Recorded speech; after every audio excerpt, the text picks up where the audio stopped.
Приветствую вас! Вы слушаете Антона Кузнецова и смотрите YouTube канал Ведоврата. И сегодня у нас тема, если сказать ее кратко, как применять разум, а не интеллект. Как пользоваться разумом, рациональной разумностью, а не логикой, интеллектом, анализом и синтезом.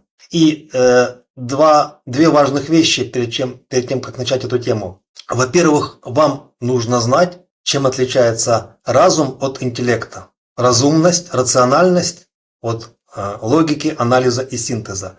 И во-вторых, вам нужно знать, что лучше применять, разум или интеллект, и когда нужен интеллект, а когда нужен разум. И важно добавить, что это будет не психология, то есть интеллект, разум, он есть в психологии, но я буду говорить не о психологии. Во-первых, есть наука, которая изучает познание человека, когнитивистика, то есть когнитивная наука. Кроме того, антропология изучает человека, и когнитивная антропология прежде всего.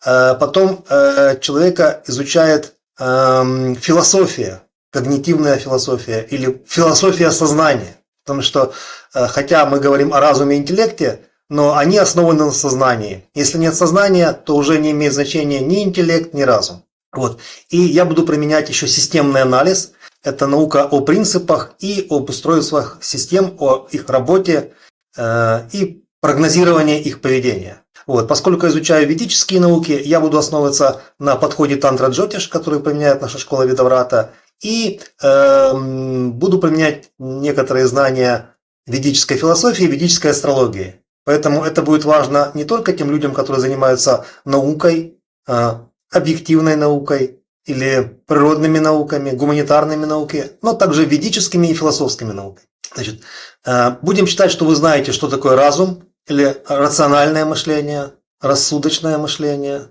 иногда мудрость, но это все-таки разум. И что такое интеллект, у которого главный инструмент – это логика и память, а логика состоит из анализа и синтеза. Значит, во-первых, это нужно различать, во-вторых, нужно знать, когда что применять. Теперь, если вы знаете, что вот вы изучаете ведическую астрологию Джотиш или тантра Джотиш, вы понимаете, что интеллект – это сила развлечения, систематизации, классификации. Вот, то есть это способность различать, дискриминация в хорошем смысле этого слова. Вот, различая, мы можем оперировать понятиями, давать определения, дефиниции, собирать информацию, то есть факты и сведения, анализировать их и делать логические заключения на основании схем, концепций, понятий, классификаций и систематизации. Допустим, для решения математической задачи хорошо подходит интеллект. Вот. На санскрите это будхи. И есть разум. На санскрите это тхи, иногда тарка, но все-таки это тхи. И это граха-будха, граха-гуру или граха-брихаспати, сила разума и мудрости. В человеческих понятиях разум дает разумный человек – это мудрый человек, благоразумный. Еще есть другие слова человеческие, любящий мудрость, да. Вот. Но в философии познания, да, и когнитивистике это рациональный разум, разум, который основан на принципах, который знает законы, закономерности. Его задача не оперировать информацией, а понимать на основании принципов, законов и закономерностей. И я дам 5 простых рекомендаций, когда нужно переключиться с интеллекта на разум, если мы знаем, зачем это нужно. Допустим, для поиска закономерностей, для поиска принципов или для применения принципов и закономерностей. Во-первых, главный совет, он очень простой для формулирования, но сложный для выполнения. Поменяйте фокус внимания. Вот, допустим, смотрите не на факты, а то, на чем они основаны. Ищите закономерности в фактах. Попытайтесь понять принцип, на основании которого эти факты действуют. Попытайтесь увидеть не систематичность, а закономерность, тенденцию, стратегию, путь, движение, то, к чему это приведет. Тенденцию как стратегию, как закономерные последствия. Вот. Иногда такой переход не совсем понятен, да. Ну вот я приведу 2 аналогии, 2 метафоры или 2 подобия. Значит, посмотрите на все более широко. Как вот говорил Махариши Махеш Йоги, посмотрите на все широкоугольным объективом. Или другой символизм: поднимитесь на гору и посмотрите на это свысока, издалека, больше глобально. Как вот большое видится на расстоянии. Это такие пословицы и поговорки. Вот. И еще то же самое говорил Махариши Махеш Йоги: чтобы решить проблему, нужно выйти из-за рамок проблемы. То есть посмотреть на нее со стороны, например. Тоже, если говорить символически. Вот. Иногда мы можем сместить фокус восприятия из головы в тело. Вот, чтобы перейти как бы от мыслей в голове к ощущениям. Особенно если нам нужно применять разум для понять то, что мы чувствуем, понять наше восприятие, наши ощущения, наше внутреннее состояние, тогда уход из головы в тело даже будет прямой рекомендацией, прямым способом, как перейти от интеллекта к разуму. Если мы пришли в тело, можно посмотреть, что вот в груди у меня есть чувства, иногда эмоции, иногда душевные состояния, отношения к чему-то, отношения к кому-то, родные, близкие и другие отношения. Вот в животе у меня ощущение жизни, иногда комфорт, иногда дискомфорт, приятность или желание приятности. Вот. А в тазу у меня инстинкты выживания, так называемые базовые потребности. Вот. И если мне нужно перейти к опыту ощущений, это пробуждает то, что связывается меня с разумностью.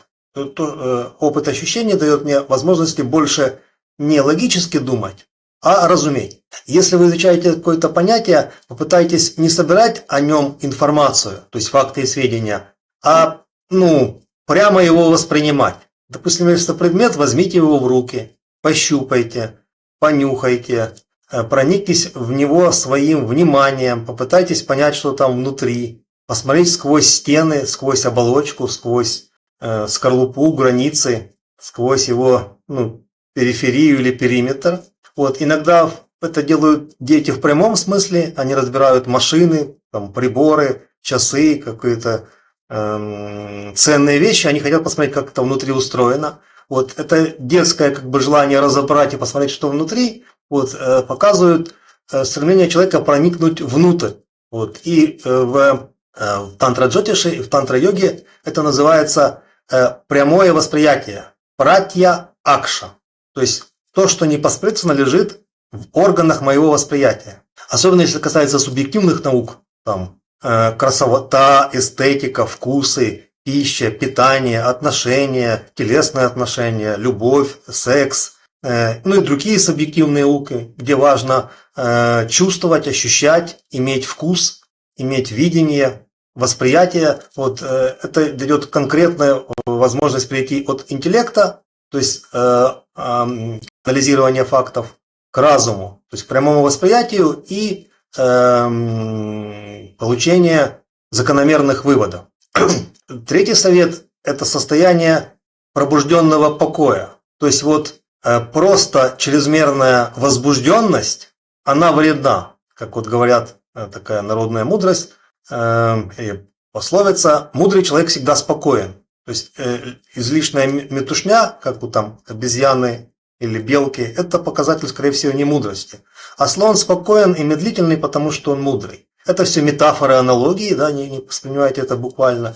Вот. И поэтому излишняя возбужденность, она напрягает интеллект, бег мыслей, как можно быстрее собрать информацию, проанализировать, дать запрос искусственному интеллекту, дать новый запрос, проверить. Вот. Не надо спешить, торопись медленно. Да, торопиться не надо. Особенно если мы хотим все-таки перейти от интеллекта к разуму. Вот. Но при этом должно быть не вялость, не безразличие, не апатия, не инертность, то есть то, что называется тамасом, то есть покой не как безразличие и болото, а покой как спокойствие, уверенное спокойствие. Вот. И переход к пробужденному покою от инертности ума и чрезмерной активности интеллекта помогает именно пробудить разум. Вот. То есть надо не думать и при этом как можно быстрее и больше, а стараться понять. Есть такое древнее прославянское слово «уразуметь». Есть ум и есть разум. Это разные вещи. И нужно понять разумом, уразуметь, понять, как ведать, изведать. в белорусском языке осталось это слово. В белорусском языке «веда» – это знание. И я ведаю, я знаю. То есть нужно узнать. Как вот мы шутим в нашей школе, когда мы изучаем какие-то ведические знания. Да? То есть я знал, а потом еще через некоторое время понял, что я знаю. То есть я собирал информацию, накапливал ее, там, писал конспекты, собирал файлы, читал книги.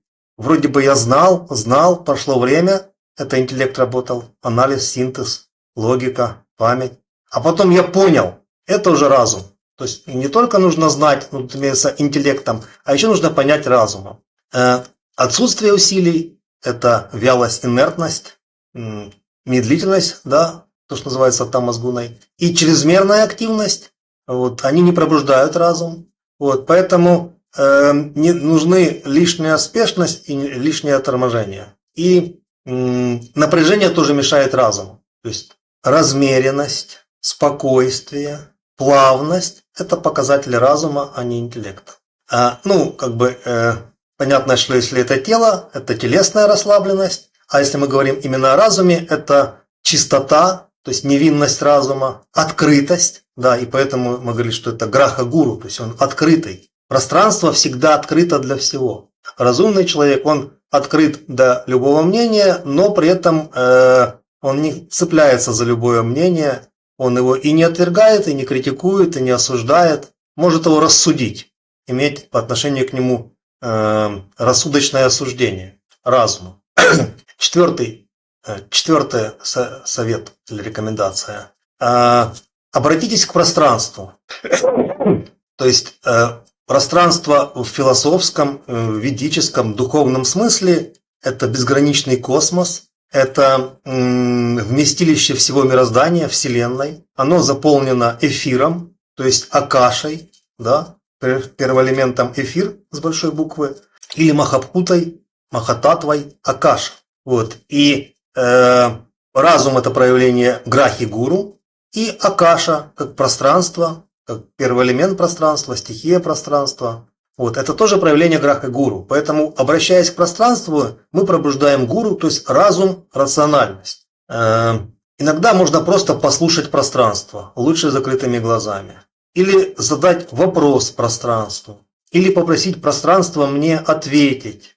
Дать мне идею, мысль, подвести меня к пониманию, к решению, к ответу. Вот. Иногда это будет казаться странным, но вроде же пространство оно не живое, да, как вода или огонь, но оно живое, и вода живая, и огонь живой. Вот. Это стихии, они живые, и пространство тоже живое, и граха-гура тоже живая. Вот.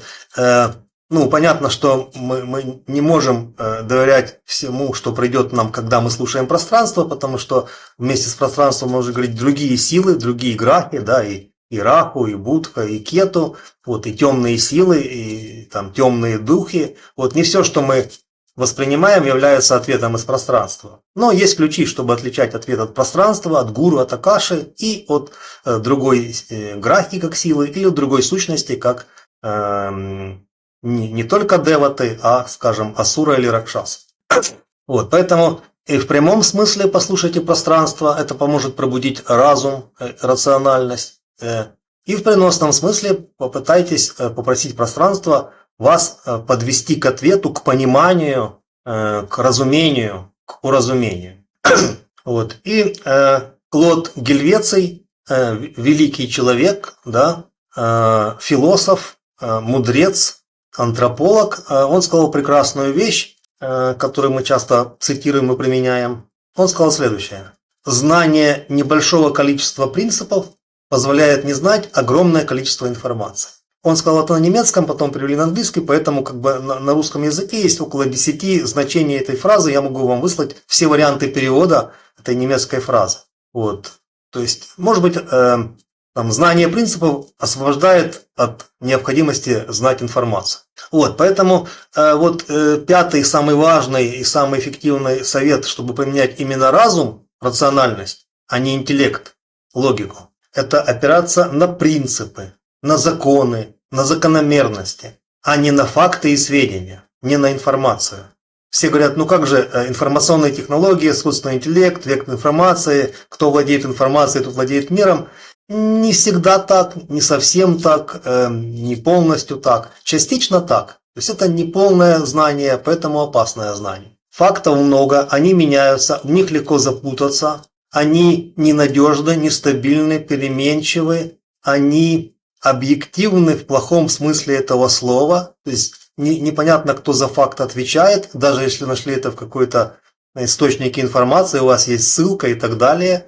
Вот. А принципы их меньше, они более вечны, абсолютны, абстрактны, то есть универсальны, абстрактны в хорошем смысле этого слова. То есть факты конкретны и не универсальны, поэтому относительны. А принципы, законы, закономерности, они более универсальны, то есть абстрактны в глубоком философском вселенском смысле. Вот поэтому разум чаще всего применяет знание принципов и законов. Он основывается на них. Иногда, чтобы проверить факт, перепроверить информацию, чтобы систематизировать, классифицировать, оценивать информацию. Да, вот есть же всякие там ложная информация, фейки, информационные, психологические операции и так далее. Вот если мы только полагаемся на факты, информацию и игнорируем принципы и закономерности, мы можем ошибиться. Вот. Ну и понятно, что интеллект занимается информацией, то есть фактами, сведениями, и в основном их обработкой, то есть классификация, синтезирование, логическое выводы. Вот. Разум больше работает с принципами закономерности и делает их суждения. Вот. И есть эмпирический подход и дидактический подход. То есть можно из фактов вывести принцип и наоборот. Принципом можно объяснить факты. И то важно, но мы должны понимать, что это разное. Как вот есть пирамида Блума и иерархия познания. Сначала есть просто данные, потом данные систематизируются, получается из них информация. Информация обрабатывается, получается понимание, то есть это уразумение, да, мудрость или знание. Это получается знание. Из информации получается знание. Поэтому информация и знания – это не одно и то же. Вот. И потом из знания мы выводим что-то более высокое.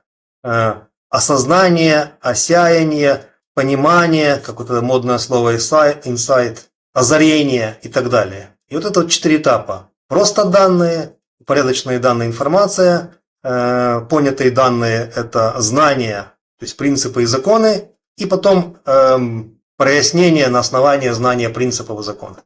Вот. Ну, итоговый совет. Ваша жизнь – это не факты, ваша жизнь – это ощущения, опыт ощущений, то, что вы проживаете, то, что вы чувствуете.